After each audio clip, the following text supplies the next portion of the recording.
What do you think of every high school teacher ever being like, Wikipedia is not a source? Don't tell kids don't use Wikipedia. 1,000 times larger than Encyclopedia Britannica? It's a bit bigger. This source says this, but that source says that. Go to the talk page. We're facing this global crisis of trust. We're not funded by a few wealthy donors. We're not funded by governments. Nobody can lean on us and go, I'm your biggest donor, and this article, I don't care for it. I would have just written, go off. Like, News agencies, pundits, right, they'll often say, oh, Wikipedia, left wing. We treat the New England Journal of Medicine better than we treat a social media influencer who claims something crackpot. I am not an employee at all. I'm a volunteer. One of the common questions I get from journalists is like, ooh, how does it feel to not be a billionaire? And I'm like, I don't know. How does it feel to you? I'm going to start with the usual pedestrian question I think everybody wants to know, which is, how did Wikipedia come about? What was the original idea and why? Yeah, so I've been watching the growth of free software, open source software, as most people call it. And I saw programmers coming together to collaborate in new ways, sharing their code and so forth, using free licensing. And I thought, well, that's interesting. That kind of collaboration could extend beyond just software to all kinds of cultural works. And then I had the idea for an encyclopedia, got very excited, and started Newpedia, the predecessor, and plugged away at that for 2 years. That was not successful for reasons we can get into, but basically it wasn't very fun for the users. Then pivoted. We didn't say pivot back then. Now that's a big Silicon Valley word, but pivoted to the wiki approach. And, suddenly we had more work done in about 2 weeks than we had in almost 2 years. So that was like, okay, wow, yeah, this might work. This whole farming things out to other people thing, this idea has legs. Yeah, it's funny. How many articles are on Wikipedia now? Tens of millions. I should know the number. I just had it on a slide the other day. I want to say 60, 70, 80 million. That's across 300 plus languages. So not all in English. In fact, less than 10% of it's in English, which is kind of amazing to people. I mean, you don't notice that because you're probably not clicking on Thai Wikipedia or Swahili. Occasionally German Wikipedia. Yeah. Because it'll be like on Germany, but not in the United States one, especially if it's a Europe-based article. It's like, oh, this small village in the former Eastern Bloc, there's a German entry, but there's not an English entry. Yeah. No, that does happen sometimes. It's actually kind of interesting how, when we think about translating between languages, most people assume, people like English Wikipedia is huge. They're probably translating it into their own language. People, no, actually translating the other way is also a big thing. Yeah, I think if you are a German guy who is from the Eastern Bloc and you still live in Germany, maybe it's important to you to write about your family's old village in what is now Poland.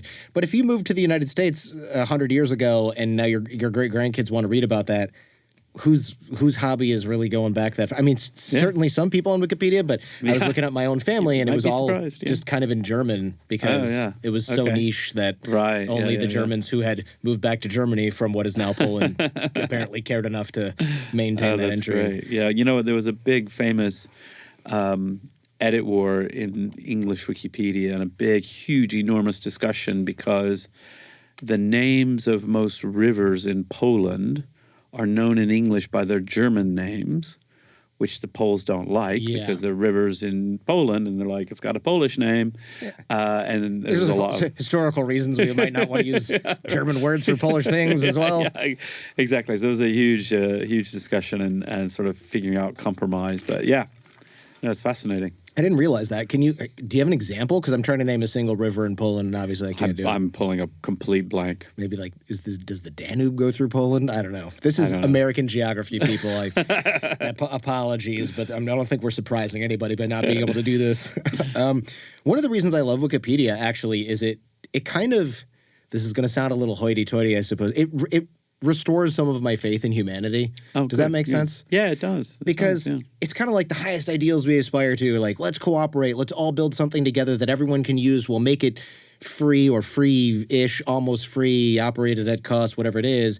And it's like, it doesn't matter where you are in the world. Let's all do this. It's like kind of what the internet wants to be everywhere, or originally wanted to be, aside from a defense project. But after it was DARPA, right? It was like, hey, let's all share knowledge, and information wants to be free, and it's all this sort of free-spirited hacker types from the 90s. And Wikipedia still is that, but like Google's not that, right?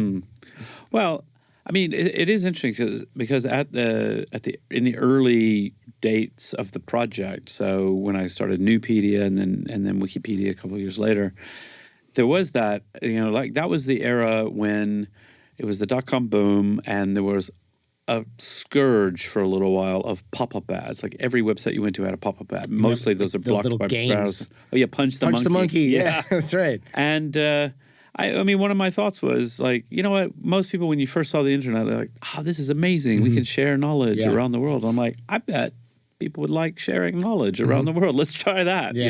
Like it seems to be what this technology is for. So let's do that first. And and people loved it. So I remember using Gopher as a kid, which is a base. I think it was a way to sort of surf libraries. Yeah, it was just before the World Wide Web. It was a way of like, digging through menus on different, mostly it was libraries and stuff. And I still, up to a few years ago, probably could have done the whole thing because it's all keyboard navigated, right? So I could do, I could like sort of, it was like, G, then this, and log in, then this, dot. I'm at IRC chatting with people from other countries, which was hitherto impossible. Oh, yeah. And was like this feeling that you really don't get from many things nowadays where you're like, I've unlocked a secret portal to the entire world. And you show your friends and they're like, let me get this straight.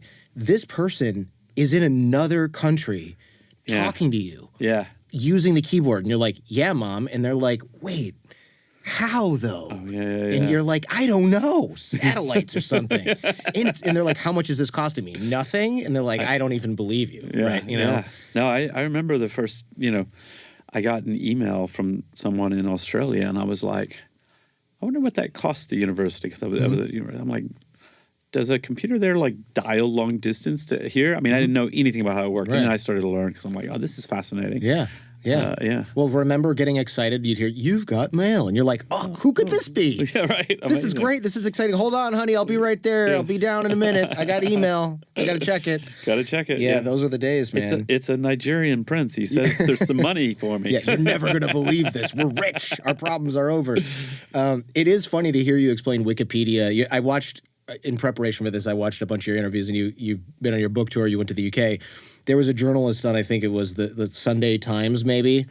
And it was like, but there's no editorial control. And you're like, well, there is, but they're volunteers. And he's like, well, no one's getting paid to write. And you're like, no, they're volunteers, but nobody checks anything. It could be errors everywhere. And you're like, no, they actually check like everything, and they argue about everything. Obsessively. If anything, they're maybe checking a little bit too much sometimes. And he's like, but they're not experts at all. Well, many of them are bridge experts, and they're writing articles about bridges. And he's like, but no one's making any money on this? Like, he's so confused. And you could just see his career sort of flash before his eyes, where he's like, how long do I have before retirement? Because if people are working for free, and the quality is decent, and they're doing it from all over the world, like, my days are numbered here. Oh, that's funny. Yeah. Well, except, I mean, it's interesting, because one of the things I always say is nobody really works for free.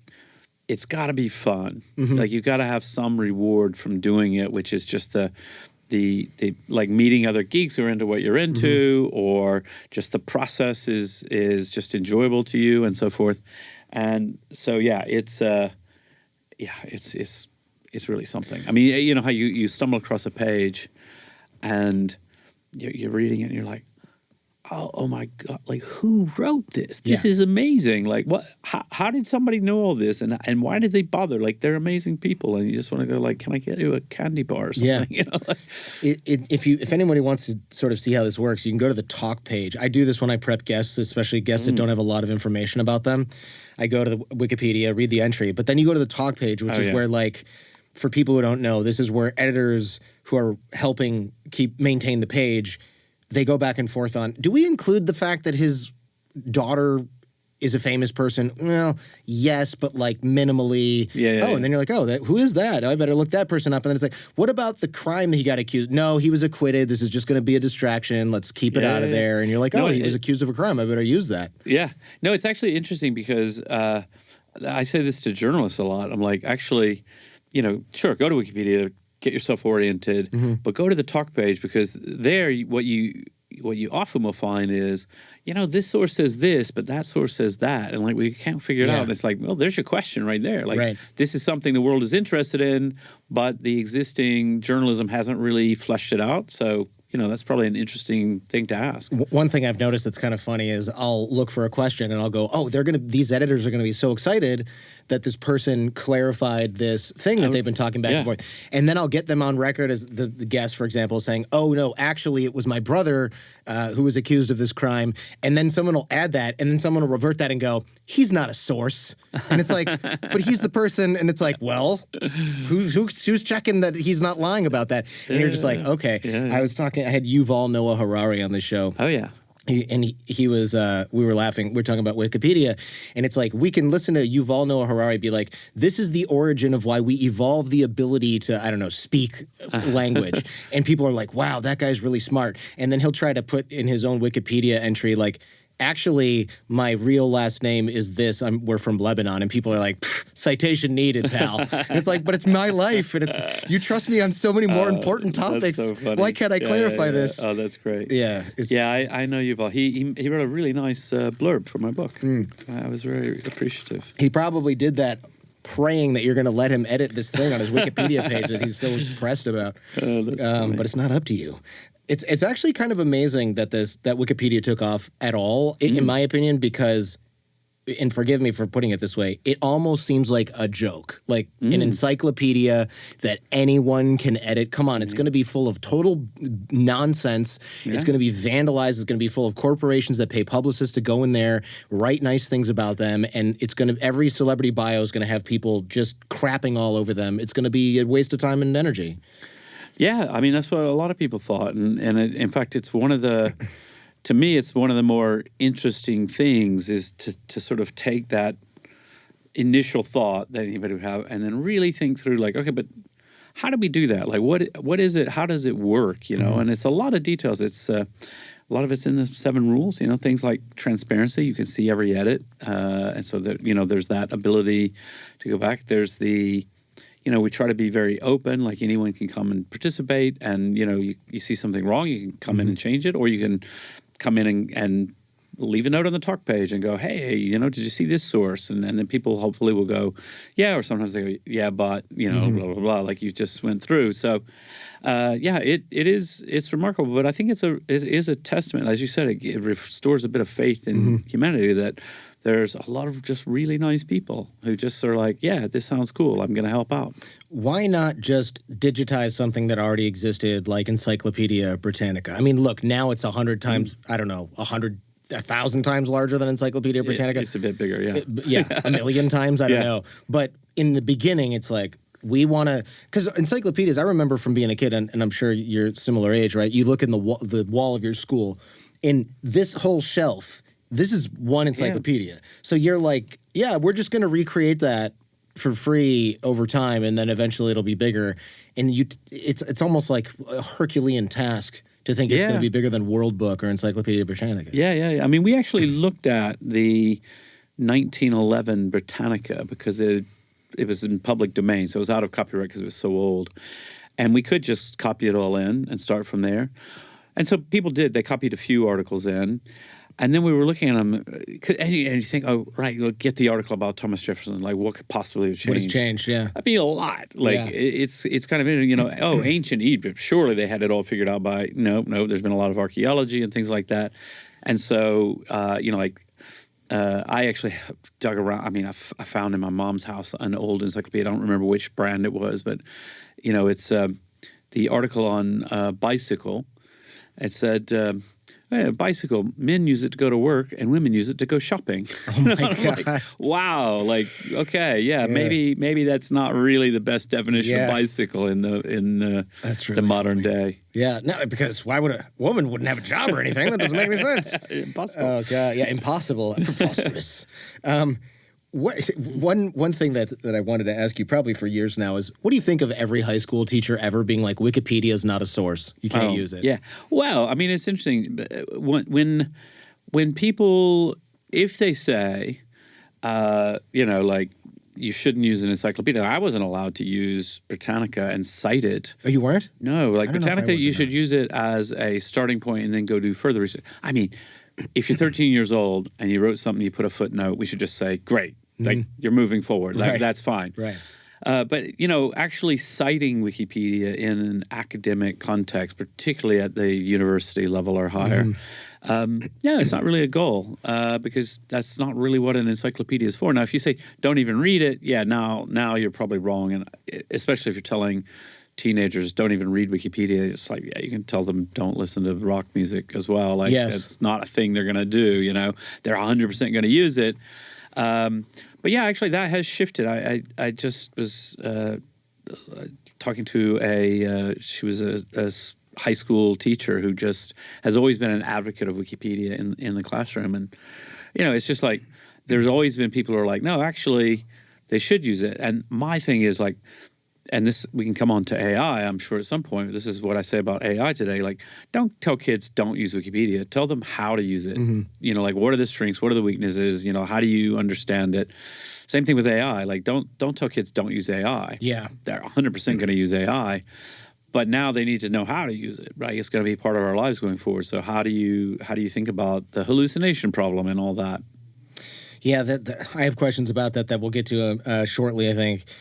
People are probably wondering, how do you defend against trolls, vandals, the aforementioned corporations that I said, they got billions of dollars, they're going to want something, they're going to want to control that brand image. And even now, if you look up Ukraine, or you look up China, or you look up the Israel-Palestine conflict, I mean, these are their own small war zones of edit wars back and very forth. Very difficult, yeah.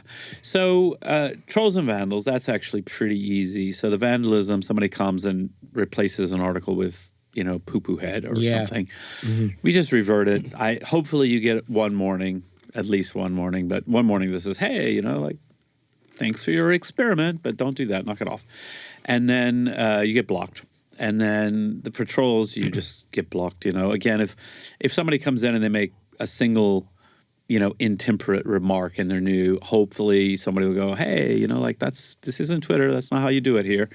And then you get blocked if you keep it up. Those contentious topics is always like, it's really hard. Like, there's so many things going on in the world. What we try to do in general, and this does work reasonably well, is to say, go meta, go one level higher. Don't take sides in the conflict. Just write about the conflict in a fair way. Express what all the relevant sides say. And, in my book, I talked to a Ukrainian Wikipedian who he's a real big advocate that Ukrainian Wikipedia should be neutral, even about the war. And his view is like, I mean, that's all we have to do. Just tell the facts. Like, the facts prove our case enough. And I'm like, yeah, that's actually brilliant. That's fantastic. And and there's, things like we talk about wiki voice, which means, it's said in the voice of Wikipedia, Paris is the capital of France. We just assert that. We don't say according to so-and-so. So when do you use wiki voice? It should be very sparingly. Like, ideally in a complicated, an area with lots of controversy, we should not do that. Like, we shouldn't be saying one side or the other. We should be describing the conflict. That works pretty well, but obviously there's a lot of struggle. What about certain? There's a weird edge case that I'm sort of dealing with. Like, I'll look at my page on there, which, by the way, was a war zone for years. It was like not notable enough, and then it was like deleted, and then it was like notable now, and people were like, well, he was deleted before, and it's like, well, people get more notable as they get more notable, and so then it was like marked as not deleted, and then people kept moving to deleted, then that got banned because it was like, obviously you just have one out for this guy.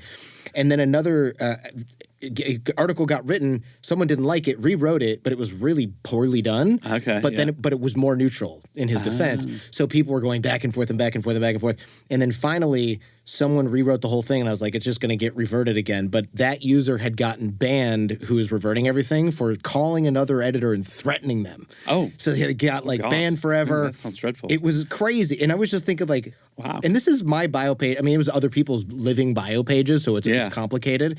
But I just thought like, holy smokes, I'm basically nobody, right? On Wikipedia. And like, there are literally millions of more notable people than some podcaster on there. And this is, so people take this deadly serious. Yeah. One thing that I'm dealing with now, I'm not asking you for advice. I'm just going to use this to illustrate something or ask you to illustrate something. One thing that's very strange is people will put a fact in there, but it's got a little bit of like subtext that's odd. Namely, they'll go, Harbinger is Jewish. And it's like out of nowhere, just in there, in a paragraph about where I went to school, and someone will revert it and be like, I don't feel like that's in there just to illustrate.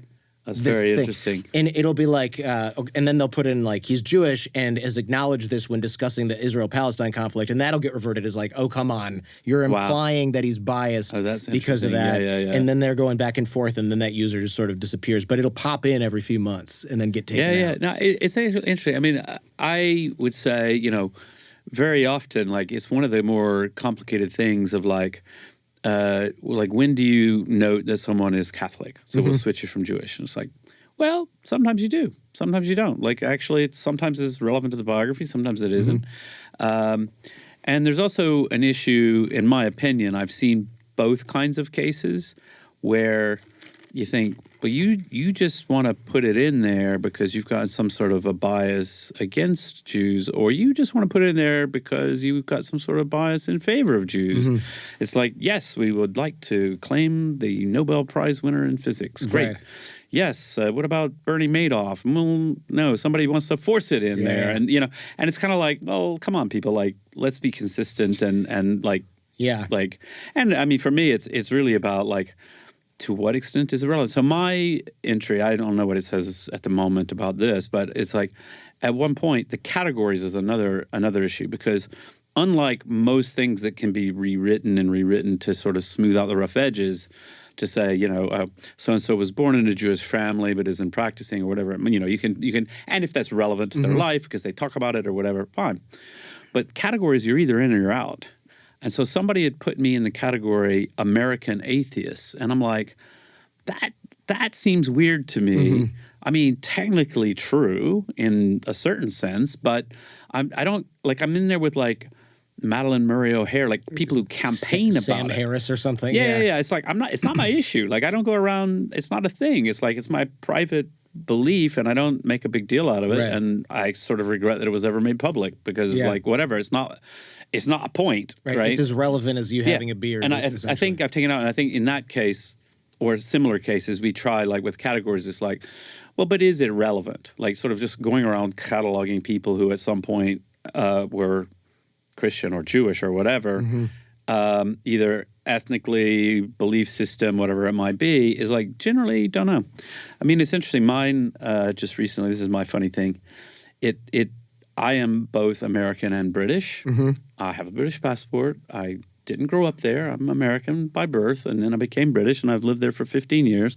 And I was really happy. It just made me, like, in a small, happy way. Sure, it said, cool. Jimmy Wales, an American-British. I'm like, great, that's brilliant. And now it's gone. I haven't bothered to check. Like, somebody just read it out in an interview, like, oh, let me just read the first sentence. I'm like, yeah. Oh, what happened to British? Somebody was like, not British enough for me. Sorry, pal. I'm not sure. I mean, sorry, pal. I'm like, hey, what happened there? Yeah. So that's interesting. That's kind of a bummer.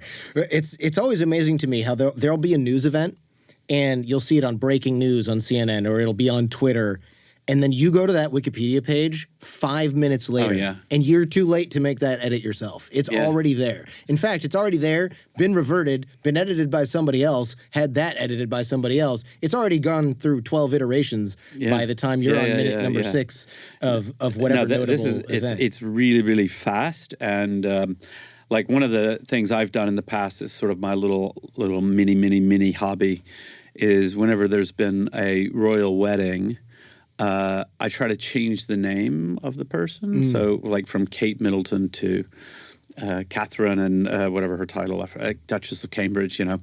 And I've been successful doing that a couple of times, and it's just sort of fun. And I wait, I'm like, you know, I'm watching the royal wedding, and at the moment when they said, I pronounce you husband and wife, click. And it's like, other people are trying to as well. I'm like, I did it. It's amazing. Yeah. But there was a funny incident once that was very strange. There was a pro wrestler who was expected to be on stage and just didn't turn up, and it turned out they had died at home. No, it just, you know, like, whatever. It's just things happen. But then, like, the weird thing was somebody had vandalized the Wikipedia entry to say they had died at about the time that they did die, and so then there was like this, like, what's going on here? Like, was it a suicide? And they did it about themselves on Wikipedia or whatever. Turned out it was just random. Somebody randomly vandalizes a joke.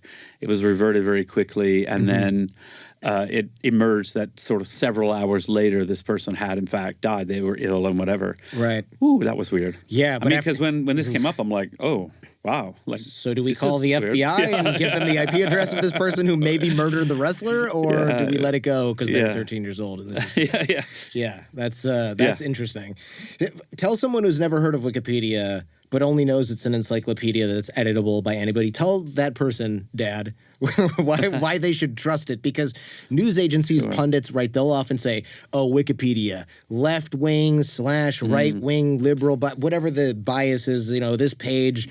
What do you think of allegations like that? Yeah, so, I mean, I think, the important thing is, like, our core policy is very, very strong, and I'm sort of campaigning about it all the time, which is neutral point of view. Like, neutrality is so important to our being trusted that we have to maintain that. So when we're accused of bias, what I always say is like, well, let's take that seriously. Like, let's have a look, right? And sometimes you look and it's sort of like, we treat the New England Journal of Medicine better than we treat a social media influencer who claims something like crackpot. Thank God. No apologies, right? I don't call that bias. I call that sort of editorial judgment and being thoughtful about it. And other times, I look and I'm like, yeah, you know what? We could be a bit better. Like, this is saying something in Wiki Voice that probably shouldn't.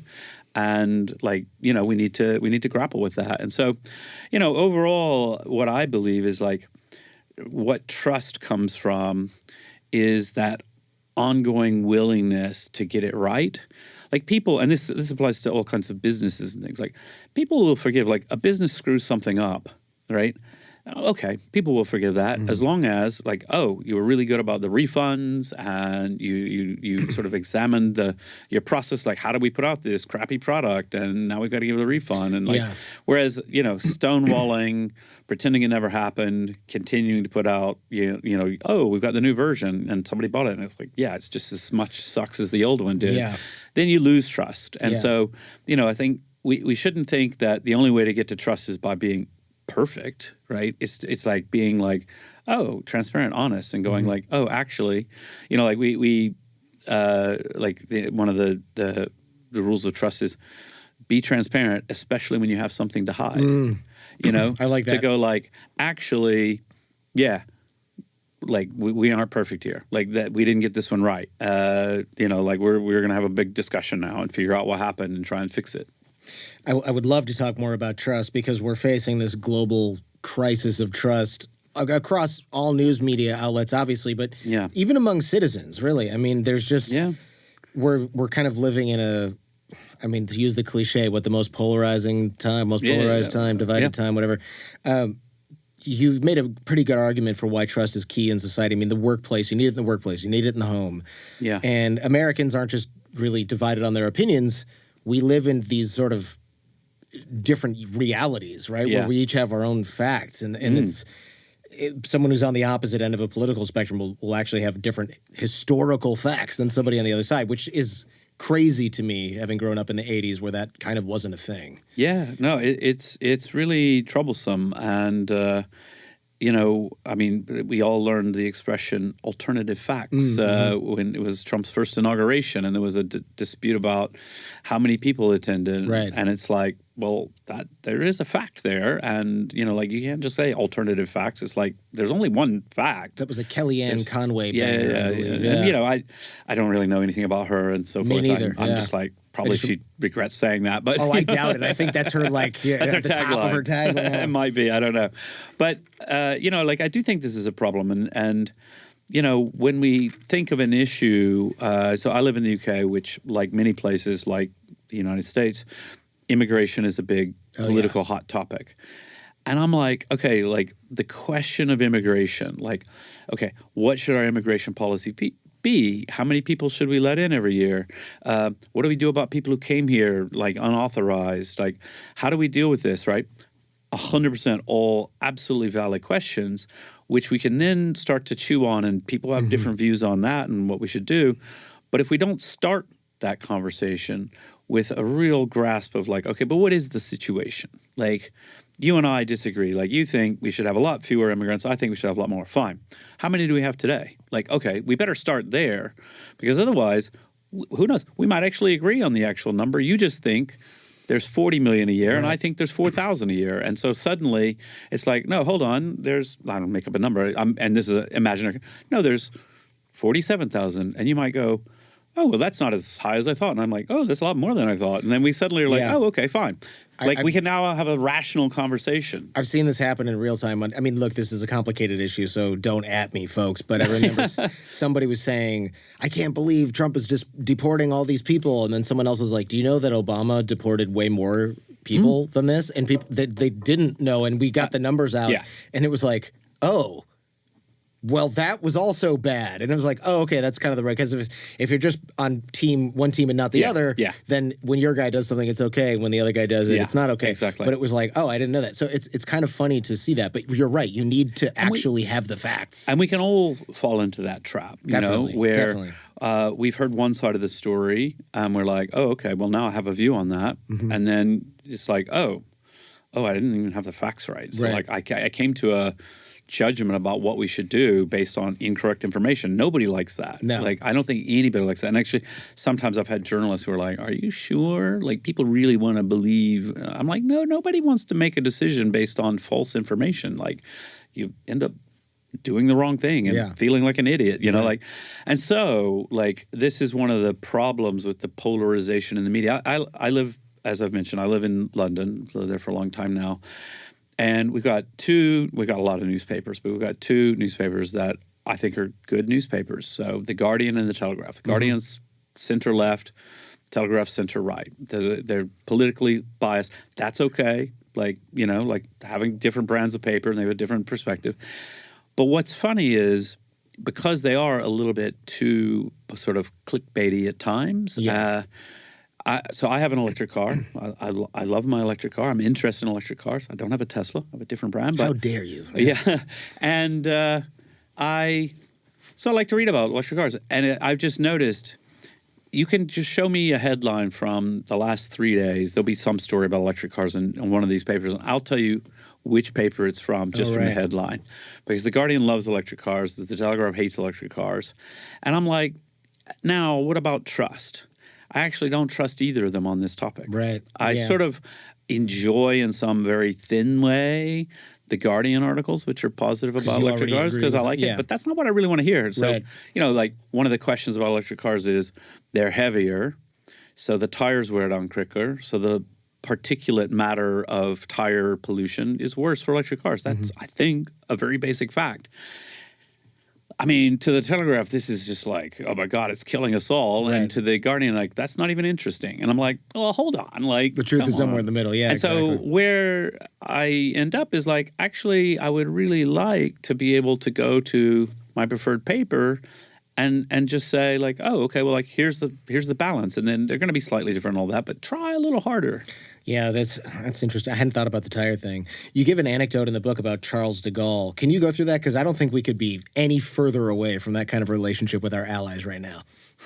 I don't remember what I said about Charles de Gaulle. Oh, that's funny. I'll refresh your memory. And you know what?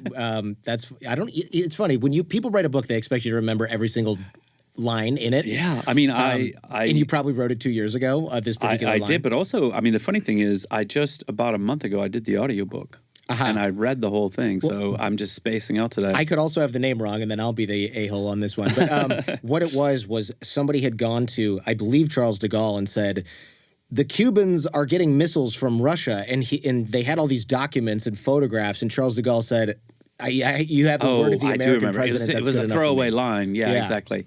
Yes, no, I totally remember that. The word of the president's good enough for me. Yeah. And I was like, wait. That's it? That's all you need? You just Now I remember. We say it's true and you believe us?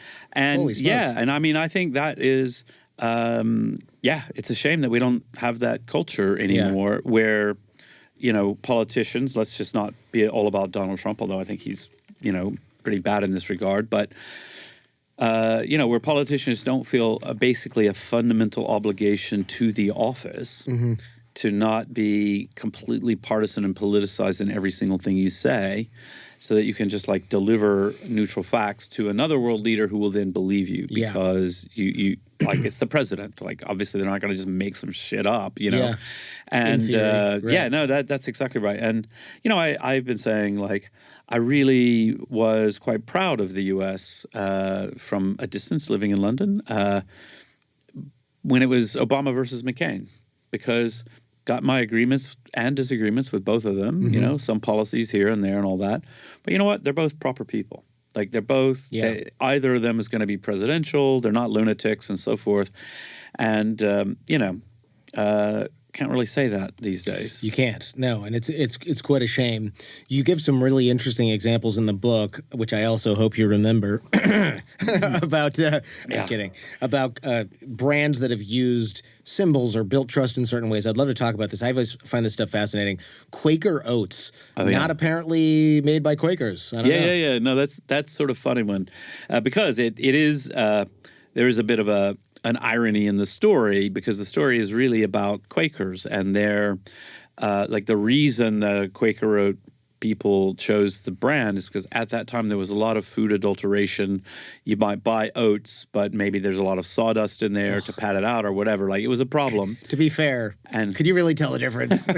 Maybe that's what they thought. Yeah. But they, you know, Quaker oats, the word Quaker, what it said to people was, it says oats on the box. You know what's going to be in the box? Oats. Like, that's pretty straightforward.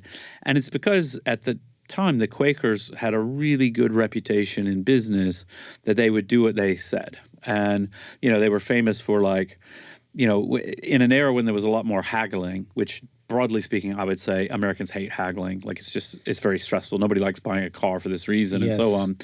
And you know, the posturing and the lying that goes on of like, oh, this is absolutely the lowest price I can accept. Are you kidding me? And then it's not really your lowest price. Right. For the Quakers, if they said this is the lowest price I can accept, that was take it or leave it, because they told you the true price that they would take or leave, and it was part of their religion, part of their belief system, which at first people thought, well, I mean, obviously you're going to fail in business because you're not playing the game. And they didn't care. Like, that's our religious belief. So, like, this is how we live our lives. But it actually worked really well because suddenly it's like, oh, like, they do what they say. I mean, I say this about, for example, Amazon. Like, Amazon, you could have lots of complaints about Amazon. People do. Fine. I'm not talking about that. I'm just talking about you order the thing from Amazon. It's going to come in the mail. It's going to be the thing you bought. And if there's anything wrong, you send it back and they give you your money back. Or even if you complain, sometimes they go, right, we'll refund you. Don't bother sending it back because it's too much trouble for everybody. I mean, if you do it too often, then maybe they'll start, you know, giving you a little grief. But generally, they're very good about it. And that is trust. Like, nobody thinks, I'm not so sure about putting in my credit card number on this funny Amazon thing because who knows if they're ever going to send my thing. No, they'll send your thing. And, like, we all know that we accept that. We don't even think about that as being part of trust. But, of course, like, that's business. Like, you can't do business otherwise. And so this is why we tell, you know, the story of Airbnb, Uber, like companies that have had a real crisis of trust. And, like, how did they recover from that? I try to do that to some extent. I mean, it's a podcast. I don't sell anything directly. But we have ads on this show. And years ago, I'm worried about telling this story because I'm worried I may get some deluge of requests or something. But there was a company that did something that was not kosher. And a lot of people had bought this because I had advertised it. Oh, right. And so I ended up going to that sponsor and saying, you've got to refund my people who are over the 90-day thing because you kind of lied about this. It's the right thing. And they did up until they basically realized they were going to lose a lot of money, and then they decided they didn't care. So I ended up refunding some people out of my own pocket, which really stings, right? Because it's like, it's not my fault. They lied to me. No, exactly. But it's kind of like the buck stops here. And I had to make this weird decision where it was like, do I want my listeners to continue to trust me? Yeah. Even if they're not sure about trusting that particular sponsor. No, I talk about this. So I watch a lot of tech hardware video. I'm a super nerd, right? And I'm building out a home server and all that. So I watch all this Wirecutter videos. And there's not Wirecutter. That's actually, do they have video? I should look into that. No, but these are just YouTubers, right? And Linus some Tech of them are quite Tips or funny. something. Yeah. And a lot of them do, you know, they have sponsorship, and they're generally good about disclosing. I think it's a rule on YouTube.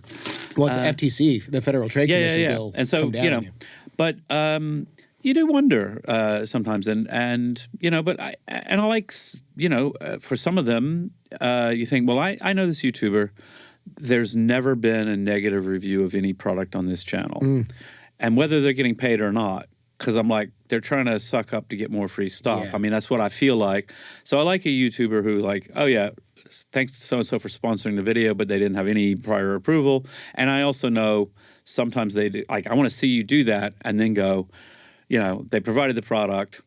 I gave them no promises and a good thing because this thing sucks. Like Yikes. That'd be great, Yeah.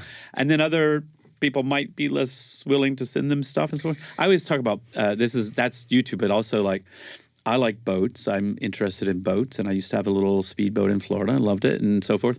And I like boat magazines, but I've never seen a negative review in a boat magazine. Those are for sure all sponsored, yeah. And, well, are they sponsored or they're just don't want to rock the boat in the industry? Whereas it's slightly different with car magazines. Some of them are powerful enough that they can run a negative review. Yeah. But I think these are little magazines. There's not that many people reading boat magazines, but and I'm just like, oh, that's interesting because it means the reviews, I just don't quite trust them as much, right? Even if they're not sponsored, you're just like, well, you never say anything bad. Or you learn to read between the lines. Yeah. Like, oh, we'd like to see a little more horsepower in this one. Like, oh, that means it's weak. Yes. People will ask me, well, your ads are all effusive about the products, so obviously we can't trust that. And my retort to that is, I just don't accept the sponsors for whom the product sucks. Yeah. I usually get the product in advance, and if it falls apart in my hands, I just say no. No. Or if it's like, that's right. Yeah. If it's gambling or crypto related or vaping, I mean, it just doesn't appeal. You never hear it. The reason I don't have a negative thing to say about it is because I tell them to kick rocks and we never take their money. Yeah, totally. And I think that's right. And I think it's right to talk about that because, it's like, otherwise, like, what does it mean for the whole of your podcast and the whole of the, and I say this about, there was I used to be on the board of the Guardian newspaper, and they had this real struggle because they don't have a paywall. They're ad supported. They're a nonprofit or owned by a nonprofit, so they've got a big trust fund, and so like it's complicated, like, and they're really trying to thread the needle on lots of things, and they really struggled with accepting like sponsored content in the paper. Yeah.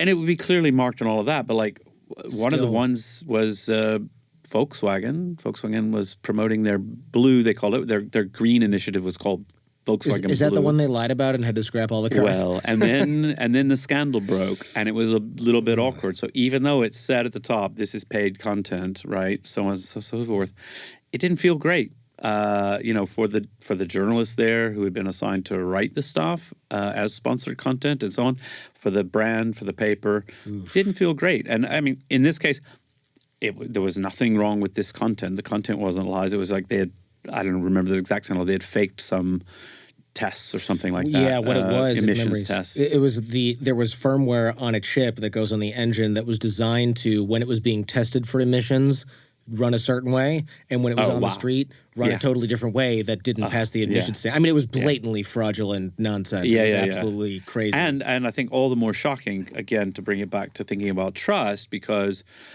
there are certain companies which overpromise and underdeliver all the time, and you wouldn't be surprised. But like Volkswagen, like it's pretty boring brand, to be honest. Like it's a perfectly good car and fine, and like you wouldn't think Volkswagen's going to scam you, but once a century they do something pretty terrible so far. So, exactly. I don't know.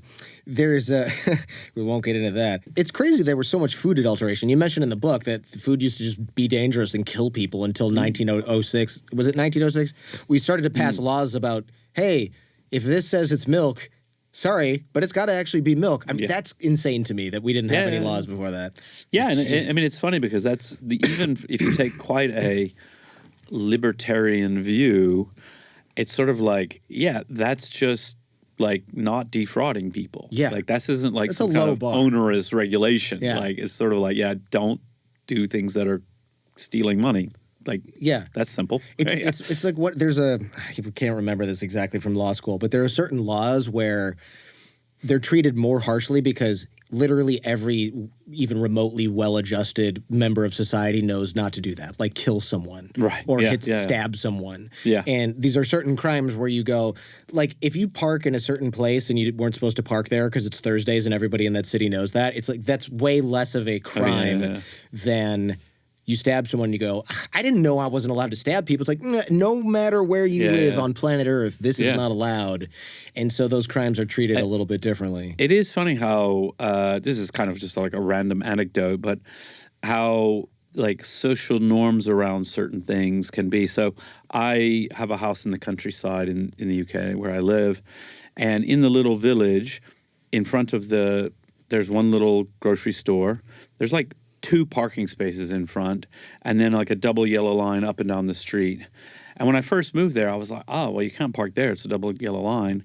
After some time, I realized like literally everybody does. Mm-hmm. And that's it. And nobody has ever gotten a ticket. And like, that's just the rule. The rule is you sort of park anywhere along there. And I'm like, oh, like the local council should probably like repaint the street, because either that or start giving tickets. But believe me, there's going to be some outrage because like people need to go to the grocery store, you know, they need to fix it. And I'm like, yeah, because that kind of little stuff, actually, this is one of the things about like when the speed limit was 55 and basically people ignored it because it was ridiculous. Yeah. Suddenly it's something like if the law doesn't make sense and people are just ignoring it, and that's okay because like it doesn't make sense, then you undermine respect for the rule of law. And that's like not a great thing. This reminds me of, you know how every year the dictionary says, hey, this word that doesn't actually mean this, well, it means that now because everyone's been misusing it so much. Oh, right. Yeah. So literally now means figuratively or literally. So it's lost all meaning because you can either mean it literally or you can just be completely talking out of your ass and it means the same thing. I thought you were going to say something about 6'7". Oh, God. I just saw a story that's being added to the dictionary. Even 3-year-olds are saying that. What? I don't understand what it means. They're laughing and I'm like, can you explain this? Of course they cannot. They cannot. No one can. No one can. One Wikipedia cultural rule, I guess if I can call it that, that I love is you always assume good faith. And I would love to hear more about that. I feel like we need to do that in life generally. Yeah, and I mean, you see it on Reddit, but usually you don't. Yeah. So, like, assume good faith. It doesn't mean it's not a suicide pact, right? You don't sort of always assume everybody's of goodwill, even after they've really proven that they aren't here to build an encyclopedia. But it's like sort of that initial thing. Like, I mean, the simplest kind of example is you see somebody doing something wrong in Wikipedia. And chances are, and like the evidence proves this, and like long experience is like, they probably just need to be helped out a bit. Like have it explained, like, oh, that's not how we do it. Or actually, like, I just reworded your sentence. It was a little bit punchy and shouldn't be. Or, I mean, the worst would be is if you got in trouble because your footnote was not formatted correctly. Like that would be so annoying. It's like nobody's required to learn our formatting footnote rules before they add it. It's like they added a link. That's great, you know. And so that assume good faith is really important, and it's even more important. So it's important in those first interactions. Somebody first comes to the site, but also when there's a heated argument, right? To try to remember, like, this is a person on the other side, and they're different from you and they're like you because they're people and people are all like that. And, you know, like, don't interpret every single thing they say as some kind of hostility. It's really easy to do online, as we see in social media all the time, to jump to the wrong conclusion, read something into what they said. Are you really saying this? I actually didn't say that, you know, like, no. And, you know, it's very helpful. You know, that civility, in the book we say, your mother was right. You know, we teach it to toddlers to, like, be nice to other people. And it's actually good. Like, it actually works. It's actually a very profitable mechanism. Not, I mean, making money, but it's like, it's a positive thing. It's like, if you treat people as if they are all up to no good, well, first of all, you're going to have a miserable life. But also, people, like, they'll maybe live up to that, right? And that's not great. And instead, you know, I talk about this a lot in the context of teenagers and parents, because I have a teenage daughter and had one who's now grown out of it and one who's about to be a teenager. And, you know, it's like, okay, like with teenagers, what do parents need to do? Well, you need to start trusting them. And I sort of advise, particularly if it's a bit of a problem situation, it's like, say, I'm going to trust you. Like they want to go out and do something. I'm going to trust you. I want you to live up to that trust. And then, we're going to have a better path forward. You go out a few times. You don't come home drunk. I'm going to trust you more. You come home and you didn't do what you said, you forgot to pick up your sister from school, whatever. I'm going to lose trust. And you know what? Kids respond really well to that. Yeah. Like they really want, like we all do, a rational framework in life where like things make sense. And it's like, oh, yeah, actually, my parents aren't tyrants. They're a little strict, but like they do trust me a little bit. And if I live up to that trust, they're going to trust me a little more. Great. Like now you've got a positive family situation. And that applies everywhere. Like in companies, like I'll tell you now I'm on a rant. No, I like This it. is a good I'm crossing off things in my notes that you're One of covering the worst organically. things I've seen are like these companies that when people work from home, they're using software to monitor their keystrokes and their mouse movements to make sure they're not away from their desk for more than a few minutes. And I'm like, what in the hell is that? Like, and then you go to Etsy and you find that there's a device that will just move your mouse constantly so that you can go to the grocery store. Like, so you're trusting somebody to do their job, whatever that is, but not enough that they're gonna. And it's like, you know what? Actually, there's a reason why people want to work from home. It's because of the flexibility. If you said, you know what, we're not going to monitor everything you do. There are some things you got to get done. You get them done. That's fine. And we're going to trust you and all that. And like, by the way, everybody understands. Like, oh, you work from home this week because your kid's sick. That means, guess what? You're not going to be moving your mouse every 5 minutes. Yeah. The kid's sick. You got to go out of the room. And you know what? We kind of expect you to make up for it. Stay a little late, I love that. Hop on for an hour at night because you missed an hour during the day. And we're just going to let you do that. And I mean, just the goodwill that you destroy by having that sort of paranoid approach to the people you work with. Yeah. It's great. I mean, I guarantee you, you're not going to get creativity. You're not going to get insight. You're going to get people working to rule. Yeah. And nothing more. That's exactly because they're like, these people are not proper people, and I don't have to do this. And I'm looking for a job. Like, your job. by the way, Now the reason I didn't move my mouse for 5 minutes is I went to the other non-work computer and looked for a job. Right. Yes. Exactly. No, I mean, look, I'm not running Samsung or Microsoft, but I always just trust my team to get things done on their own time. And we got guys like Bob who's going to edit this in the show notes, and he's going to do it at 4 o'clock in the morning Pacific time. And you know what? Fine. And my engineer Jace is in another time zone because he's from the UK as well, and it's like he's going to do this at a weird time on a weird day when he's back from his vacation, and that's fine. The only time it's not fine is if something doesn't work, and that is so rare in our business. It's so rare that something happens that is objectively like, oh, because you did this too late or at a weird time, that it's not worth the juice ain't worth the squeeze to solve the problem with some sort of tyrannical 100%, solution. 100%. Yeah, and like the main thing is, did it get done and the podcast out on time? Right. Then the rest is not matters. And that objective, obviously, I'm not saying businesses, and you're not saying businesses shouldn't care about time and all that. Like, I mean, it's sort of like, the grocery store's open until, these hours to those hours. So coming in at 4 a.m. ain't gonna help, right? The store's closed, right? On the other hand, it's sort of like at every moment when you can think about, okay, is there a way I could just extend trust and build a better relationship with the people I'm working with or who are working for me, if you're, a manager or whatever, that's great because you're going to get so much more out of people and they're going to like it so much more. Like then it becomes part of their life to do a good job as opposed to you beating them down and they're just like, whatever. The other thing it does is, let's say I say something on this show that sounds like it's iffy. It makes me sound, I don't know, casually, accidentally misogynist or racist or something. And it's clearly not my intent. Yeah. My team will catch that.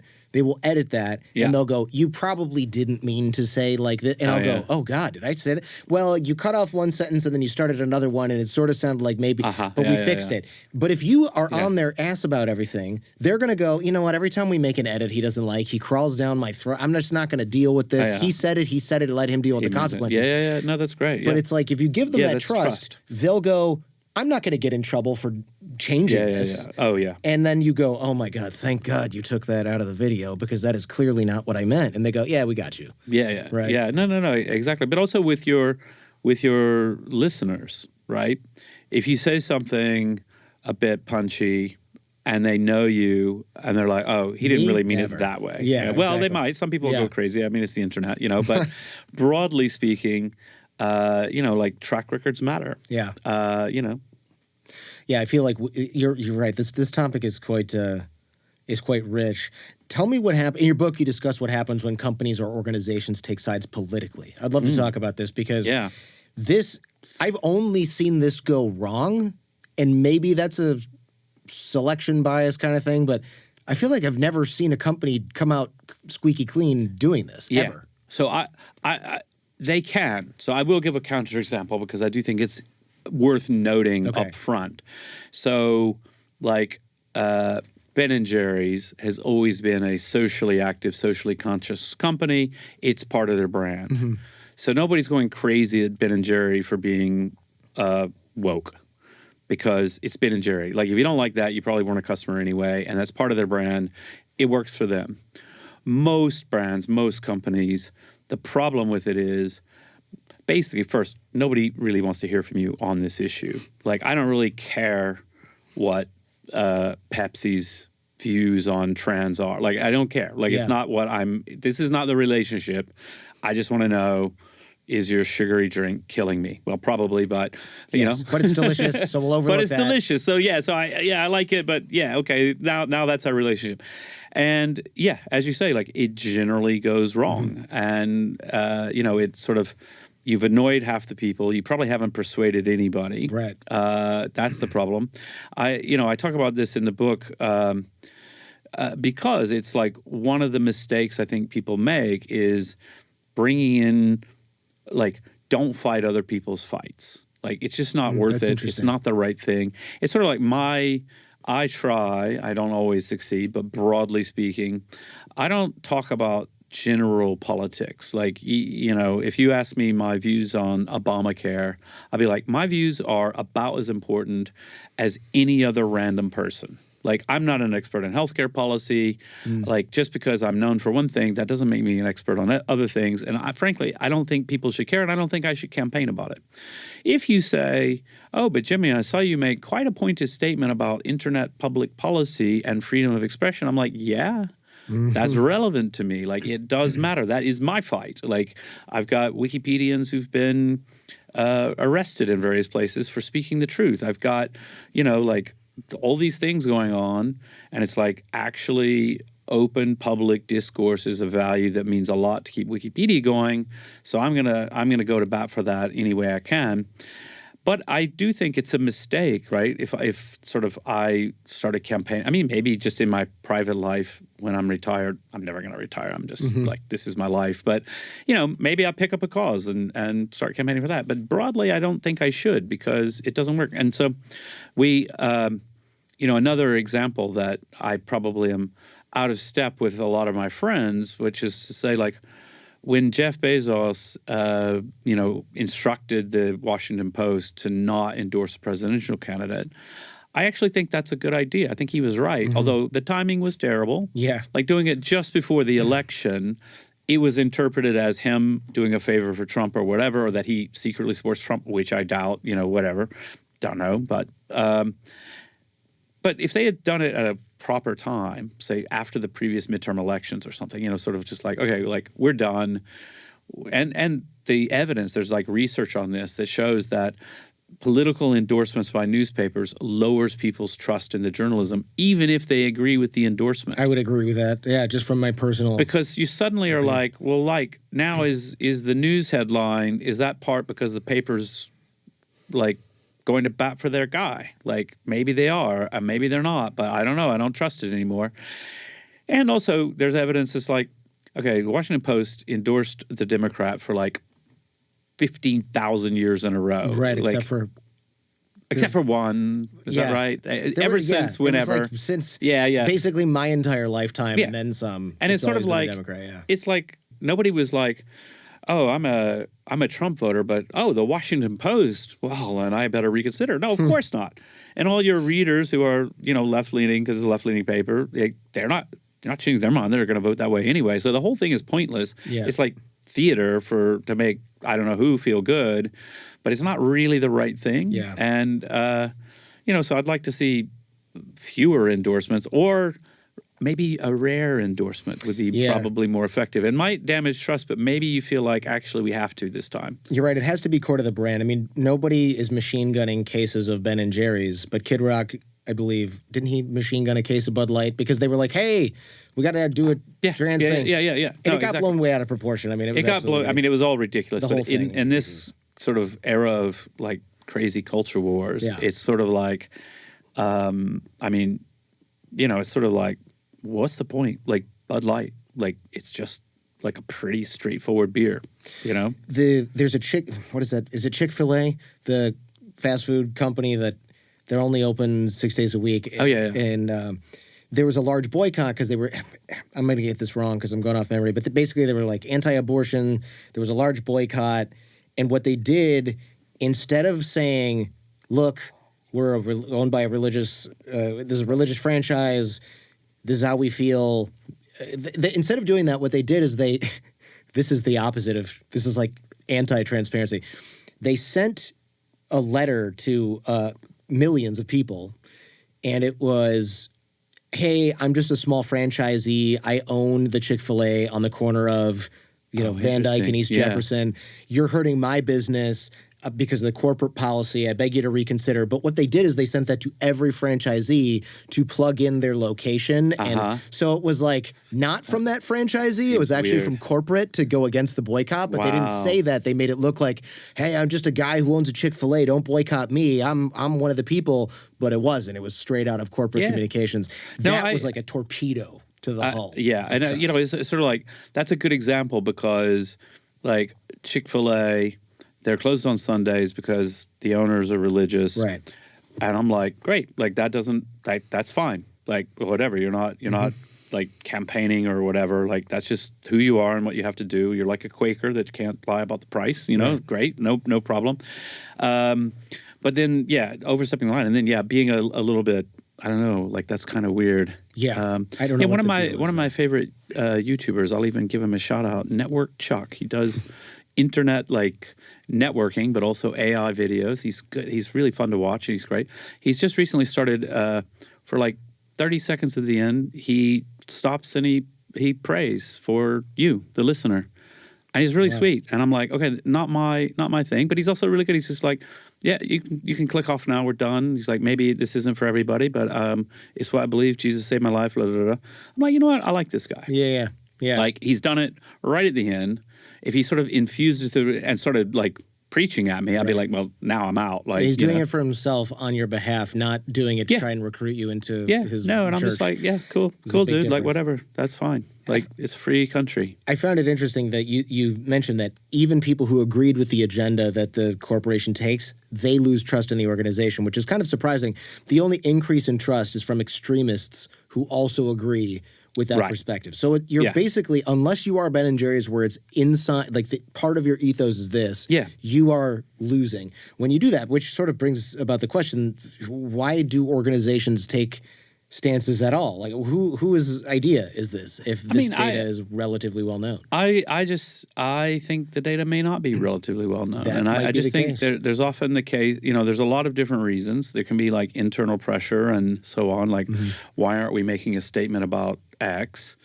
And then I think you need to have, as a leader, you need to have a good answer to that, which is to say, well, like, we're not the right people. Obviously, if it's something about discrimination or something like that, then it's like, but I mean, our statement is our company policy. And like, we're going to do the right thing. We're not going to campaign about it because frankly, we sell coffee cups. Like nobody cares. Right. Like that's not something we should be weighing in on. Transparency, you mentioned that earlier. Not hiding things, call balls and strikes, even if it's against your own side. That's crucial. Definitely. The Airbnb example is really good. Would you take us through that? Oh, yeah. So Airbnb, like early on in the history of Airbnb, they had this huge trust crisis. So what happened was this woman put her, I think she was here in San Francisco, she put her apartment on Airbnb, and then somebody rented it and absolutely trashed the place. Yeah. And they got bad advice, PR legal advice, to basically stonewall, don't admit responsibility, you'll make it worse, And after a few weeks, they were like, it was just getting worse and worse and worse because this woman wrote a very emotional, like, I'm sitting in the stairwell of my apartment building in tears. I can't bear to go back in and see what happened. And the company was doing nothing to help and so on. And they realized, and people have been saying this to them for a long time, like a venture capitalist told them, you're going to get somebody killed. Yeah. Like this whole thing is crazy. And they have been killed in Airbnbs or assaulted. Oh, yeah. Ooh, that's I interviewed bad. Brian Chesky, and who's like a really good dude as far as I can see. I think that's right. And yeah, I mean, there's been a few. It's very rare, right? But it's like they rent the place out, but then they have a key and they're hiding in the closet when the person comes. Yeah. It makes the news because it's like, what in the psychopath just happened? Yeah. But they realized, like, if people think a normal thing that's going to happen, you put your house on Airbnb and it gets trashed, we're going to have no landlords. Nobody's going to participate, and so they basically like pushed the brakes on the whole company and said like everybody has to work. We have to think. We have to brainstorm. Like, how do we build trust? Like nobody, like people aren't trusting us. In fact, it's gotten really bad because we screwed up this whole situation so badly. And they did a lot of things. They made a lot of changes at that time. Like, I mean, at the time, apparently you could rent a place with just an email address. Crazy. Anonymously. So like some rando who can't even be tracked down after the fact is going to get your keys and go and sleep in your house. Like, oh my God, like that's clearly a stupid idea. Yeah. And this isn't about, I mean, I actually think anonymity online is a good thing. It's, but largely that's not somebody sleeping in your house. So so they instituted like, oh no, you got. Once they're in my bed, I draw the line. I want to know who you are. Yeah, you gotta, and so now you have to upload your ID and sort of prove your existence and all of that, and a lot of the indemnity, like insurance.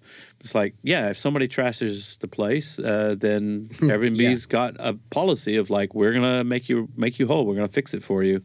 I was like, oh, that's actually really good. Like that sounds like a good thing. I'm kind of surprised that they didn't start off with that, but I guess they just weren't thinking about that particular. Well, I think that was, and it was one of these examples. This is my opinion on it.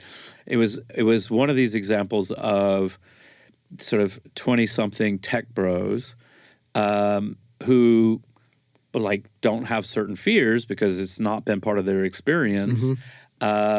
Just not thinking it through. It's like, oh, like that never occurred to me that people would be afraid about that because I'm not. You think about, like, for my mom, she was very nervous about Uber for a long time, and it was actually reassuring to her to learn, like, it's GPS. Like, your phone is on GPS.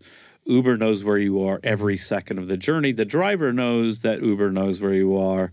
Like, they can't just drive off with you and dump you off in the woods somewhere because it's all going to be tracked. Your phone's tracking and so on. Oh, hadn't thought of that. And by the way, like Uber does vet the drivers. Like you don't just sort of sign up on the app and start driving. Like they actually check into you a bit and things like that.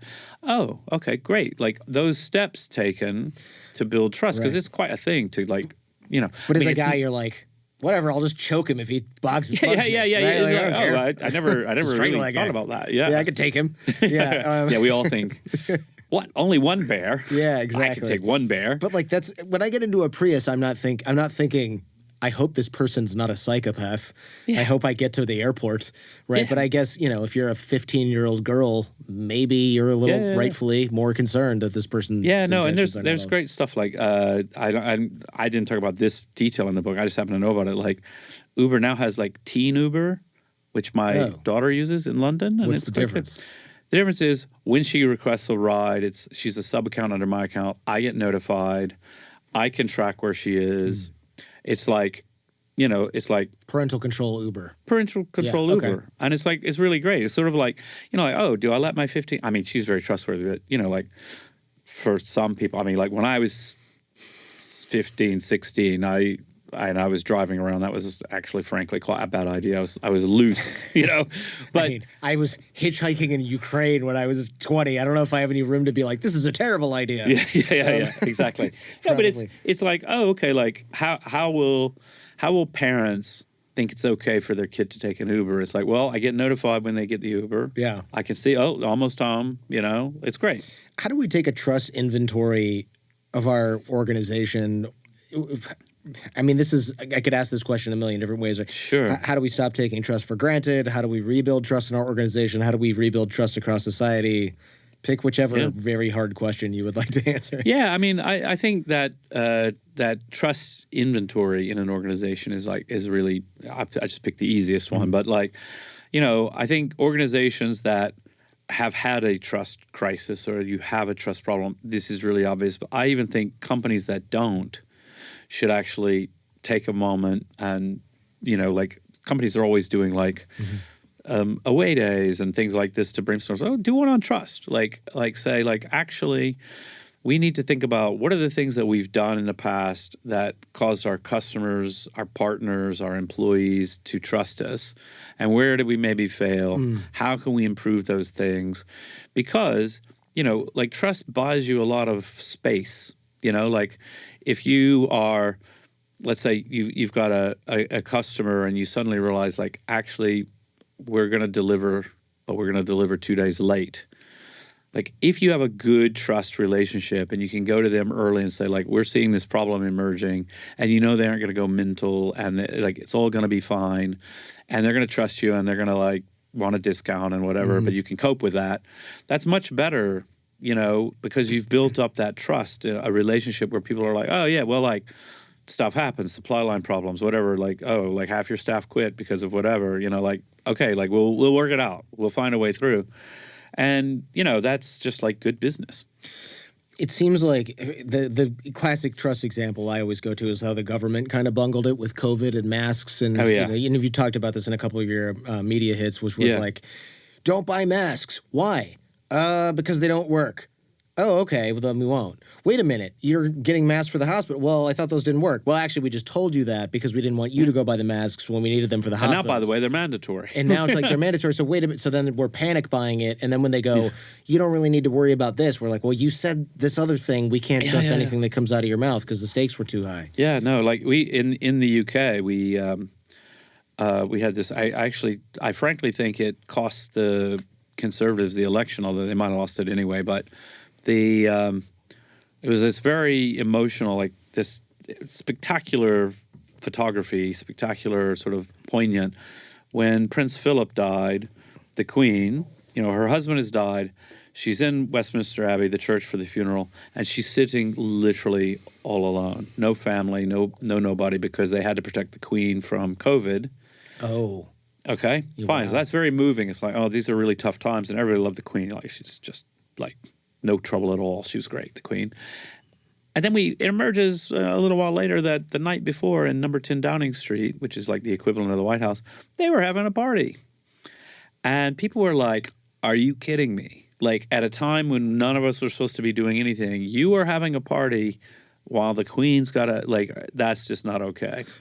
You've seen the Gavin Newsom thing where he was at French Laundry up in Napa having a party with no mask on. Yeah. And it was the same day he had told us to all stay home, and we were just this guy, right? Yeah. No, and it's exactly oh wow, that piece of trust, and the Queen, whatever your views are in the abstract on the monarchy, people trusted the Queen. Sure. And so actually when she came out at the beginning, they trot the Queen out, everybody listens, and she says, this is a serious thing. We've all got to stay home. We will meet again. Brilliant. And everybody's all right, yeah, we're British. We're going to do the right thing. We're all in this together. Well, except for those people. They don't have to follow any of the rules. Except those people who are supposed to be in charge of the country. Right. Yeah, not okay. Not okay at all. And so that kind of stuff, I think it's bad in the moment, but it's also corrosive in a longer term way. Definitely. That you're suddenly and if you've got a situation where people are well, they're all liars, they're all criminals. Now I'm going to vote. And if you tell me my guy committed a scam of some sort, I'm going to be like, yeah, they're all like that. Yeah. And like, oh no, they're not all like that, or they shouldn't all be like Your that. guy's worse though. And in fact, we've got to be pretty. I think as voters, got to be pretty harsh on these things. Yeah. To go like, actually, you're in a position of leadership, you're in a position of trust. Like a teenager, we should say to them, I expect you to live up to that trust. I'm going to be really disappointed in you if you don't, Well, we reciprocate the trust we get from our government, for example. We do, yeah. And so there's all kinds of things that can undermine that. On Wikipedia, you can ban bad actors and people who don't assume good faith or act in good faith. You can't really do that in society at large, I think. Yeah, that's right, yeah. Well, I mean, you can try. Yeah, you can put them in jail, but you can also, I think we can get, if you're talking about the problems of social media, we can get quite in a depressed mood of like, oh, it's so toxic, it's a different podcast, terrible, and yeah, da da da. Exactly. And if we think about this, like you go to McDonald's and you eat your food and you've got your tray and you've got your like bits of paper and so on, what does everybody do? They go over. They put the paper in the garbage can, and they put the tray on top, and they walk out. And nothing bad would happen to you if you didn't do that. You'd be a jerk. In Europe, they don't do that. You know how weird that? You ever go to Europe and go to McDonald's, you don't clean up your stuff? Is that right? Oh. Yeah, and you go, like, I'm just going to leave it here? And my friends are like, yeah, you leave it, and they clean it up. And I'm like, no, I got to throw it away. Yeah. And I'm walking around looking for the trash can, and it's not there because they take it and they put it in the one. It's a different system. Yeah, so you're like, I remember the first time I was like, you can't just leave your wrappers on the McDonald's table, you caveman. Savages, how dare you? Yeah. This is offensive. And they're just like, no, dude, you can have a beer from the machine and you can leave your crap on the table. Those are the differences. Wow, yeah. So it's different system, different rules. But, it's not that Europeans aren't trustworthy in the same way. It's just, okay, different rules. But, like, whenever you feel a bit of despair, you're like, oh, look at that guy in his MAGA hat, or look at that lefty hippie. Blue hair. Guess what? Yeah. They're all just going to put their stuff in the bin. That bin. I just said bin because I live in England. You do have this little British accent creeps out here and there. I don't mean for it to, but there we are. Yeah, you can't help it. I mean, it's hard to pick. Well, it's hard not to pick up a my children tease me if I say something that sounds too American. Oh yeah, they think it's hilarious. The peer pressure will do it. It's funny. I didn't even register the whole bin thing. Speaking of left and right wing bias, do you think Wikipedia has a left wing liberal bias? Because some people definitely accuse y'all of having that. Yeah, I mean. So I do and I don't. So I think broadly we're in a good place on that, and not always. Like I think what we have to say is like neutrality is our policy, and we should sort of vigorously pursue that. Now, some of the complaints we get are just not reasonable. Like there was a think tank or something that put out a thing saying something like, Wikipedia's ban all conservative sources. And it's like, yeah, if you think the Wall Street Journal is a communist rag, then yeah, maybe so. But like, we haven't banned all conservative. That's nonsense. At the same time, it's sort of like, okay, let's grapple with it. And this is always my approach is like, okay, if there's a complaint, like, let's figure it out. Like, let's assume good faith in the complainer to start, right? And then you dig in a bit, and then you're like, oh, okay, actually, nothing here. That's fine. And in other cases, you're like, ooh, hold on. Like, actually, let's chew on this a bit more. Yeah, if they're complaining that you can't link to, what is it, like Der Stürmer or something like that in Wikipedia. Right, exactly. Maybe we're not the problem. Well, and I do think, like, one of the issues is we do have a rise in low-quality media. I would say that the right, just objectively speaking, has a few more of those that have gotten quite popular. And it's not about the left or right bias of that outlet. We can cope with that. But it's like, oh, what about the quality? Like, are you correcting errors? Are you running inflammatory stories that don't hold up? Things like that. I've been saying, like, if any sort of right-wing billionaires want to start funding some kind of really high-quality, thoughtful, intellectual, conservative media, I think that would be a good thing. Yeah. Because the right deserves better than some of this crap that they're following. And, let's have a real intellectual boom on the right. Like, why not? Like, that would be great, A lot of the sources, I know people are going to get upset about this, but a lot of the sources I see on the right that are crap are kind of like just clickbait farms. Yeah. It's not even really.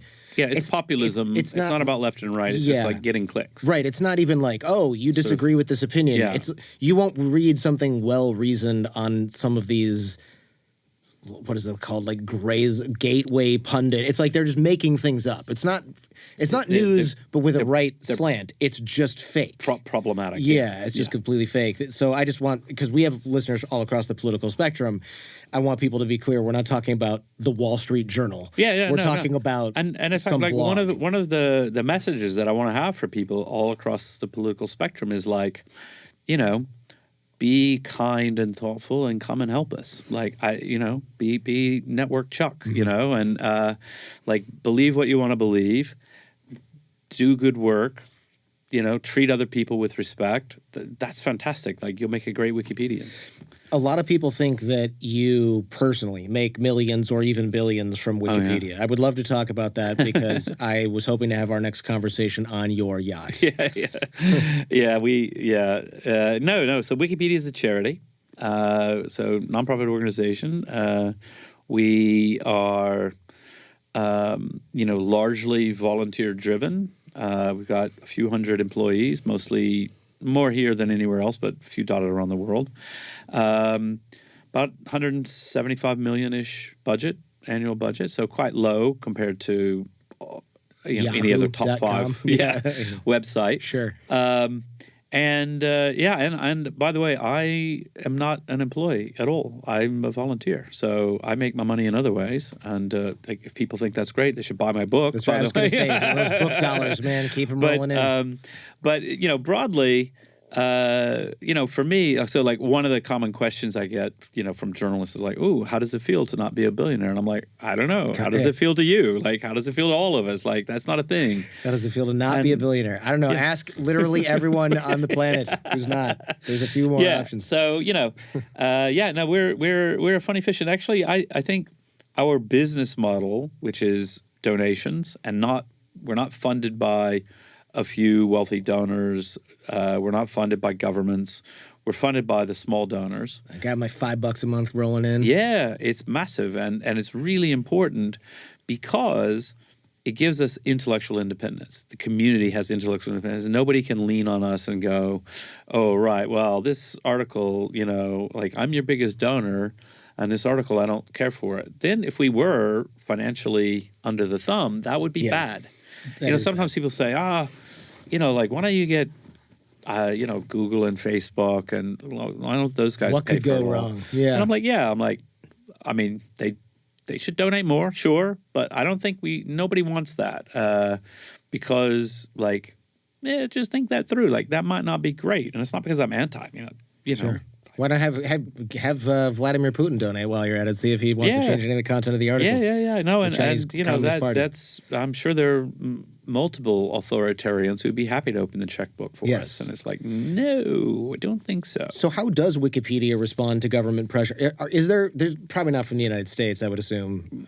Mostly not. Mostly not. Tell Recently, me more. We got this really weird letter from the DC interim district attorney, but he didn't get the permanent job. So that's sort of the end of that, I guess. Yeah, I guess. Like really asking a lot of pointed questions that I thought were deeply inappropriate in a society with the First Amendment. Like, that's not a thing that you're the government. You're not allowed to do that. But anyway, whatever. It's like, this is where I said, like, it's great that we've got staff who actually run things in a very calm and sensible way, because back in the day, I would have just written, go off, like, and that's not the best thing to do. Right? On legal letterhead, though. Yeah. On legal letterhead. What we did was we just responded. Like, we're like, okay, let's assume good faith. We'll just answer your questions. Yeah. It's like, yes, as a matter of fact, we do allow foreigners to edit Wikipedia. We're a global website. Like that's not a thing that you could be upset about. So anyway, we just try to do that. Around the world, basically, yes, we've been blocked in China for quite a long time now. Yeah. We were blocked in Turkey for about 3 years, and we fought that in the courts in Turkey until we won at the Supreme Court in Turkey, which I'm quite proud of. That's actually shocking. And we didn't compromise one speck on Wikipedia. Wow. We don't censor content to satisfy governments. And we were very fortunate. So actually, this is one of the areas so a lot of internet companies have been, some are better than others in various, you get down to the details, they're better or worse. But, generally, they cave in quite quickly. Yeah. Even Elon Musk, proponent of free speech, has caved in to censorship in various places. Sure. And I think they thought we would, but we're actually, we're principled, and no, we're not. And in fact, what's interesting about our business model, a lot of money from small donors who really believe in Wikipedia, believe in the ideas that I'm putting forward about the fundamental human right to access knowledge and to participate in dialogue and discourse about the facts of the world. Our donors would probably punish us quite hard. Oh, for sure. If Like, you if change we said, stuff to go in actually, China, yeah, I'm big, out. great news. We've decided to go into China, and we've allowed a Chinese university to take over Chinese Wikipedia, and they will handle making sure the content is legal in China. People would say, oh my God, I'm so disappointed. That is so out of character. That's so wrong. This goes back to our thing about when should you take a political position. In our case, that's one we'll take. We don't censor Wikipedia. We're not going to. And, it's actually getting to be more complicated because all around the world, we're seeing the rise of more legislation that is, you can tell the people writing it, their mental model is Facebook or Twitter or whatever. They don't really understand how Wikipedia works. And so they want to impose duties on the organization to do the content moderation and things like that. I'm like, well, we don't do that. Our community does that. And in fact, if you forced us to have to do that, we would be undermining our volunteer community. It's not going to work. It's a bad idea. And, other things, restrictions that would require us to identify users and things like that. Gather data we don't gather now. And, basically, I do try to be diplomatic a bit. Yeah. And I'm also you know what?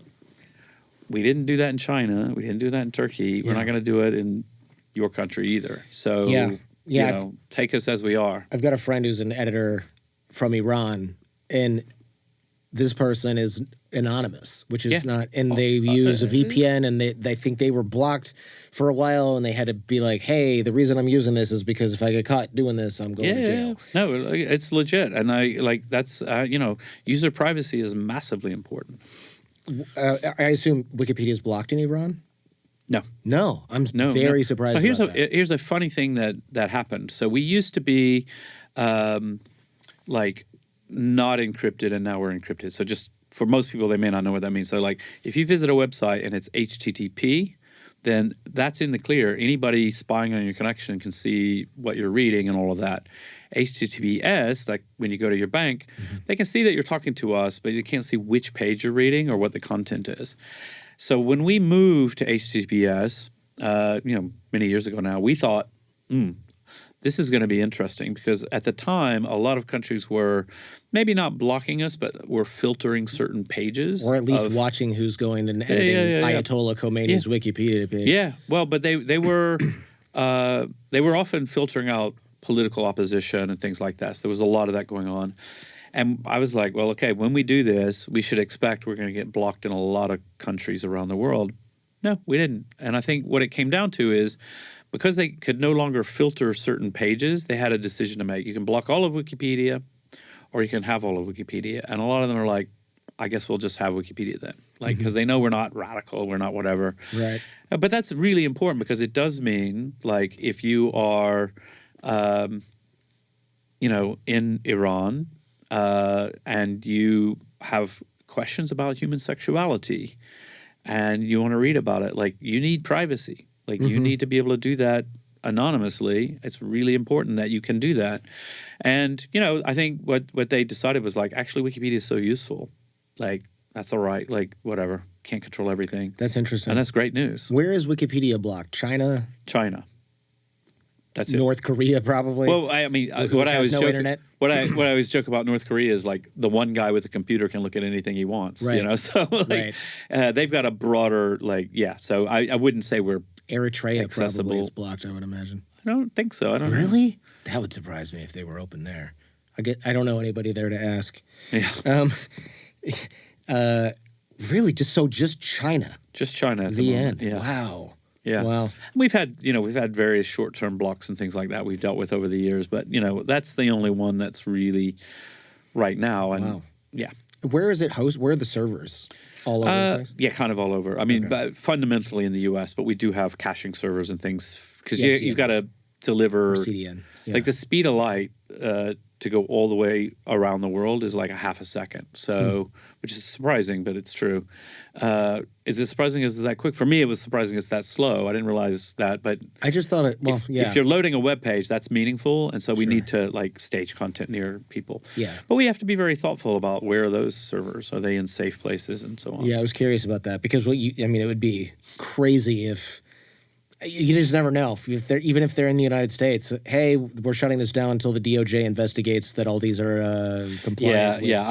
I've not in the past worried much about that. These days, I think you have to at least do a little bit of contingency planning and think these things through. I don't think there's any imminent threat, but crazy times. Yeah, crazy times, exactly. What do you think are the incoming challenges for truth, for sourcing news and information from AI-generated content? Because before you'd see a photo on Twitter, and it would be like, look what Israel did. And then somebody would be like 3 days later, this is a photo from the Syrian civil war. Of course, it's not But now it's like, you can put Israeli flags and Israeli soldiers and people that look like real Israelis in there, and it's just fake. Yeah, no. So I think this is a problem. I think we've been fortunate that like people are widely aware these days that like just seeing a photo. Actually, I think it was a really important and positive moment. There was a very famous photo of Pope Francis wearing an expensive puffer jacket, and it went viral and it got a lot of news coverage.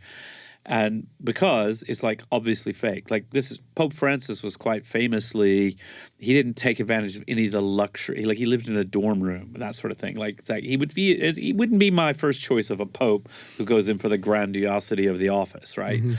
But people knew that, and that they're like, oh wow, like it really looks real, and that's important that people should know. Like just because you see something floating across social media, that doesn't mean it's true. And I hope it's actually pushing people in the direction of saying, actually, I do care about old school journalism. Mm-hmm. Like, I want to know where that photo came from. Is it from a trustworthy news organization? If it's from Reuters, that's one thing. If it just rocked up in my Twitter feed, that's completely different. My little personal story about this was I saw, you remember there was a dam in the Ukraine war, a dam in Ukraine which got blown up and flooded like a huge portion of the country. This is a few years ago. Yeah. A few years ago. And people have been worried for some time that because it's like a major piece of infrastructure there. And then I was actually in the U.S. at my mom's house, and it was late at night, and I just saw on social media, I saw this little short video of like drone footage of water gushing through the dam, and they're like, oh my God, the dam's been blown. And I was like, has it? Because it's not on the BBC, it's not on CNN, it's not on Reuters, it's not in the news. And I said, like, this could be fake for all we know. And then somebody goes, oh, no, look, you can see the water flowing. Like, you can't do that with AI. And I'm like, well, I mean, this is a few years ago. By today, I think everybody would go, well, of course you can fake water flow with an AI. Like, anyway, as it turned out, I didn't believe it until the next morning. And then I got up and it was in all the news everywhere because journalists had checked it and da-da-da-da. And I'm like, yeah, okay, I'm proud of myself in this case. I didn't jump to a conclusion. Turns out it was true, but I was waiting to check. And I think that's what a lot of us should do, particularly, when we live in an era of social media pile-ons that can be just ridiculous and toxic. Like, just don't believe it. Just like slow down a bit. Do you worry about people relying on things like ChatGPT and its attendant hallucinations? I mean, somewhat. Again, I think people are aware, but I think they need to be aware that, AI hallucinates a lot. And there was a lot of hype just before the launch of ChatGPT 5, the most recent version, that, like it was going to be a lot better. It's a little better, but it still gets things wrong. And certainly when we look at it from the Wikipedia point of view, it's like, if you want to write about something obscure and you ask ChatGPT about it, the chances of hallucination are much higher than if you write about sort of something famous. Like ask it, write a Wikipedia entry about the Eiffel Tower. It's probably going to have some mistakes, but it's going to be pretty much passable. Ask it to write about somebody who was a contestant on Philippines version of American Idol in 2003. It's going to make stuff up. It's going to get it all wrong. It has. I mean, one of the first things I'd be working on if I were them is to have it's like train it to go like, I don't know. Beats me. Like, why are you asking me such an obscure question? Yeah. I can make something up for you. Let's be a little more cautious about that. But we know that we can't really use it to write Wikipedia entries or to even help that much. Although there are areas where we are looking at, are there things it could do that would be useful to us? So this summer I was talking to a French woman, French Wikipedian, longtime community member. And she said, oh, yeah, I don't have time to edit much anymore, but my hobby is I find broken links, like a dead link, it's gone 404, the website's moved or something like that, in French Wikipedia on old pages I haven't edited in a long time. And I see what was that link supporting, and then I go and I search and I find a new source and I add that. That's what she does. It's her hobby. I'm like, wow, that's great. And then I said, oh, but do you think, what if you had a tool? So finding a dead link, you don't need AI for that. Just the link is dead, right? So you find a dead link, and then it could look at the article, see what the sentence before was, what was being supported by that.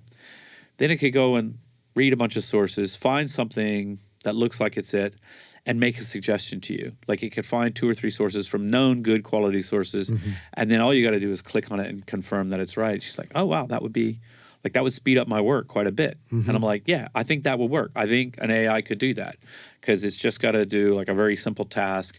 And because it's only going to make a suggestion, if it gets it wrong, that's fine. Like you're still going to do it. It's just like what you were going to do anyway, which is click on a bunch of sources and read them. It filters through and finds the most likely ones, and then you go and read those. And it's like, great. So like, I don't think we should be afraid of that kind of technology and be like, it all sucks and it's terrible. It's like, no, let's use it appropriately. Unlike, say, Grokpedia, where they're trying to write the encyclopedia from scratch using, that's not going to be great. What's your favorite article on Wikipedia? Oh, that's a good question. I think one of the ones that I've always found interesting and amusing is there's an article in Wikipedia called Inherently Funny Words. Oh, yeah. And yeah, I'm familiar with this.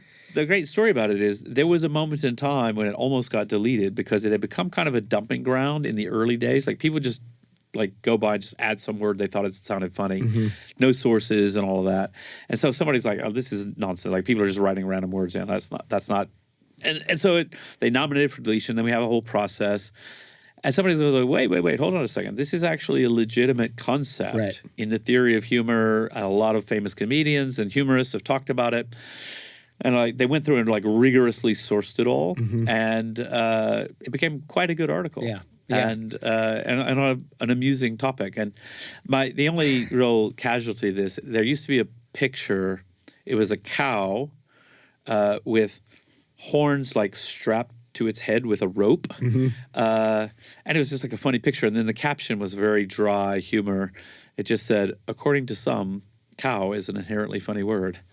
I don't know why I think that's so funny, but I loved it, and it had to go because there was no source. Right. No. Could you remember any inherently funny words? I'm trying to think of one right now that's appropriate for this show, and I can't. Badger. Badger? Yeah. That is kind of it. It didn't really work. You smiled a little, but yeah. But I was thinking more along the lines of vajazzled. No, I think inherently funny. So the part of the theory is words with a G, like yogurt, are funnier than other words without a G. Why? So the theory for comedians is you've written this great joke, and if the punchline is an inherently funny word, it just hits harder somehow. Yeah, I think it's cool. We'll have to link to that article in the show notes, and people can find me some examples of funny words. I know we're out of time. You've helped create something that impacts humanity to a pretty decent degree. I mean, that's good flex. What advice do you have for people, maybe especially young people, who want to make some sort of similar impact in their life somehow? Yeah, I mean, I think I have a few bits of advice, and most of them are quite standard, so I'm just repeating cliches, but I actually believe them. So, one is just get started. So read up on the lean startup methodology. I'm not necessarily endorsing every aspect of that, but like the idea is like get to a minimum viable product, and that doesn't necessarily mean you're making a product, whatever it is, Right. but just like test like early, like get out there doing it. And find out, is it even remotely going to work? Is it even helpful? Are people interested at all? Because there's a big, problem with, people, wantrepreneurs is the term I've heard. Like a wannabe entrepreneur who basically spends their life writing and rewriting long business plans. And it's like, yeah, great. Maybe you do need a business plan. Maybe you don't. But like if that's all you're doing, you're never going to find out if it's going to work or not. So you just kind of have to take a shot and go. And, the next 5 years, I read this when I was a kid, and I was like, it was the most profound thing I had ever read in my life. And I come back to it a lot. Like, the next 5 years will go by no matter what you do. Like, that's kind of interesting, right? To say like, oh, okay.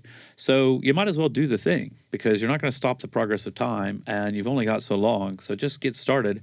And you know what? If it doesn't work out, you can still be proud. Like, I tried something. And actually, this is one of the great strengths of Silicon Valley.